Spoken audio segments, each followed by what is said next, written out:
Assalamualaikum warahmatullahi wabarakatuh. Alhamdulillah, alhamdulillah bini'matihi tatimmus shalihat. Assalatu wassalamu ala asyrafil anbiya'i wal mursalin sayyidina wa maulana Muhammadin wa ala alihi wa sahbihi ajma'in, amma ba'du. Qala Allah ta'ala fil Qur'anil Karim, A'udzu billahi minasy syaithanir rajim. Bismillahirrahmanirrahim. Wa la taqulu liman yuqtalu fi sabilillahi amwat.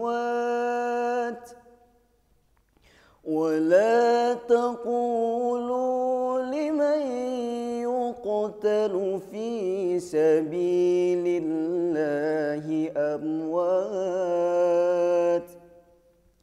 بل أحياء ولكن لا تشعرون Sadaqallahul azim.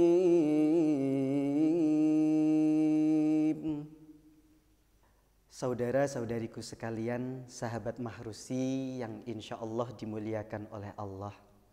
Mudah-mudahan kita semua selalu dalam lindungannya, zahiran wa batinan. Amin ya rabbal alamin. Sudah sepatutnya kita melafalkan Alhamdulillah sebagai bukti rasa syukur kita kepada Allah atas limpahan anugerah, karunia dan rahmatnya, sehingga kita masih diberikan kesempatan untuk dapat menjumpai Ramadan tahun ini. Belum lama kemarin kita bersama memperingati haul Mbah Yai Abdul Karim. Salah satu yang masyhur dari manaqib beliau yakni wasiat saat menjelang wafat.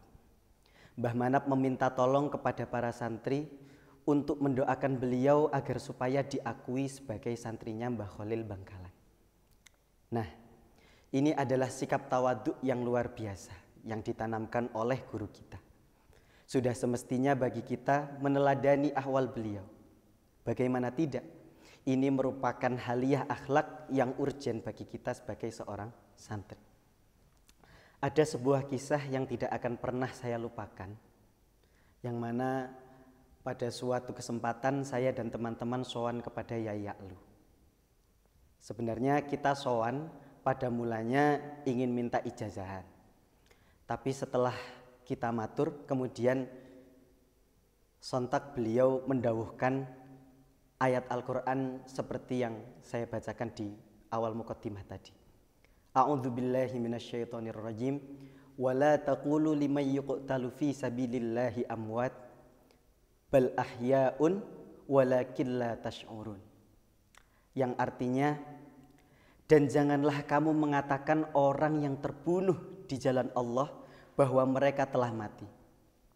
Sebenarnya mereka tetap hidup, tetapi kamu tidak menyadarinya. Surat Al-Baqarah ayat 154.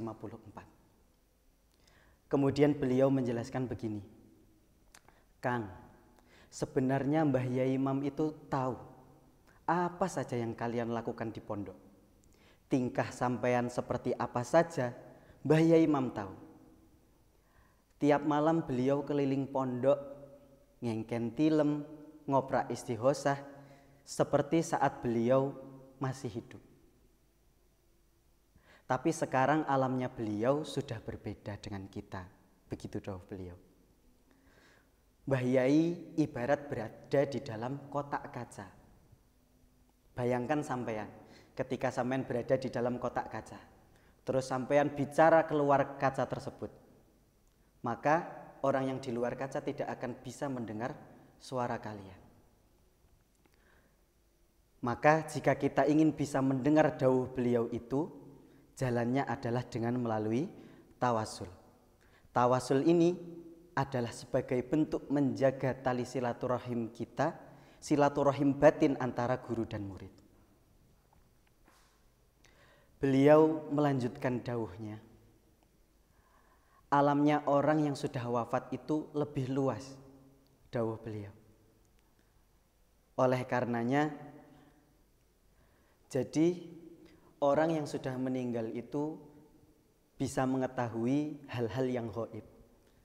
Sehingga nanti ketika kita seumpama melakukan kesalahan atau kita salah melangkah, maka Mbah Yai akan mengingatkan kita. Sebenarnya Mbah Yai itu menasihati kita. Bahkan Mbah Yai pun memarahi kita, akan tetapi kita saja yang tidak tahu. Nanti ketika kita akan melakukan kesalahan, tiba-tiba muncul di dada kita rasa deg-degan, perasaan bahwasanya apa yang kita lakukan ini salah. Lah itu sebenarnya kita dijaga oleh Mbah Yai. Mbah Yai sedang mengingatkan kita. Akan tetapi peringatan Mbah Yai itu sampai ke kita melalui perasaan. Jadi tiba-tiba muncul perasaan tidak enak di hati kita. Sebenarnya kita sedang didhawuhi oleh beliau bahwa kita sedang melakukan kesalahan. Kemudian beliau dawuh, "Nggih pun Kang, saya tidak mengasih ijazahan apa-apa. Saya cuma berpesan kepada sampean, saya minta tolong supaya sampean menjaga tawasul. Cukup sampean jaga tawasul kepada para masyayikh setelah sholat ba'da maktubah." Lalu setelah itu, setelah beliau berpesan, beliau mendoakan keberkahan dan kemanfaatan ilmu kepada kami semua. Pesan saya buat teman-teman yang sedang liburan di rumah, kapanpun dan dimanapun, ta'alluq batiniyah kita kepada masyayikh dan guru-guru wajib kita jaga. Jangan sampai kita ini sudah jarang sowan kepada beliau, ditambah tidak pernah mendoakan. Na'udzubillah min dzalik. Bahkan saya punya pengalaman pribadi yang amat keren bagi saya.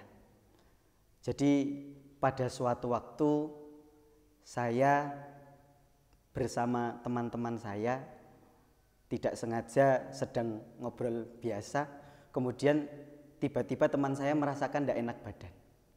Kemudian salah satu teman saya yang lain mengetahui bahwasanya dia menyadari bahwa teman saya itu terkena santet. Kemudian akhirnya apa yang dilakukan? Akhirnya kemudian dia mengajak teman saya itu dan saya, jadi bertiga kami itu menuju ke kamar. Kemudian dia meminta saya membantu untuk membaca tawasul. Setelah itu kami membaca tawasul dan kemudian kami mengkhususkan tawasul kepada salah seorang dzurriyyah al-mahrusiyah. Dan saya tidak menyangka kemudian sampai keesokan harinya itu teman saya belum sembuh, tapi keesokan harinya itu saya dan teman saya ditimbali oleh beliau melalui kepala pondok. Pada waktu itu kepala pondok memanggil saya, kemudian sebenarnya ada apa toh?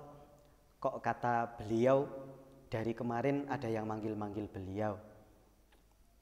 Lah ini adalah sebuah cerita saya dan teman-teman saya yang mana tadinya saya tawasul itu ya biasa-biasa saja, tapi kemudian sekarang saya merasa luar biasa dan saya mengamalkan apa yang didhawuhkan oleh Mbah Yai Ya'lu sampai saat ini, alhamdulillah.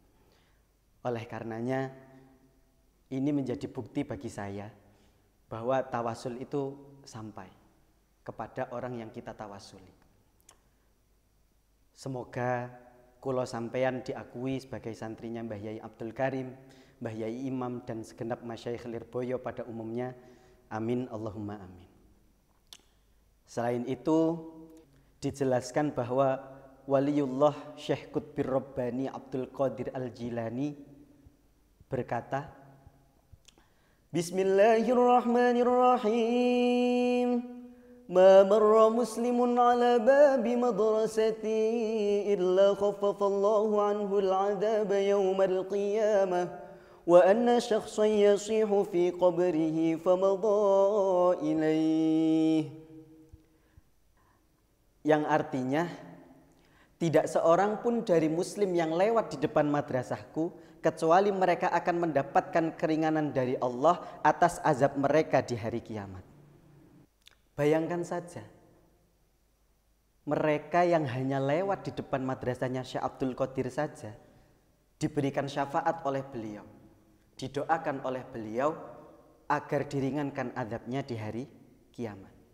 Loh, alhamdulillah kita di sini membaca, mempelajari dan berusaha meneladani akhlak beliau dalam menuntut ilmu.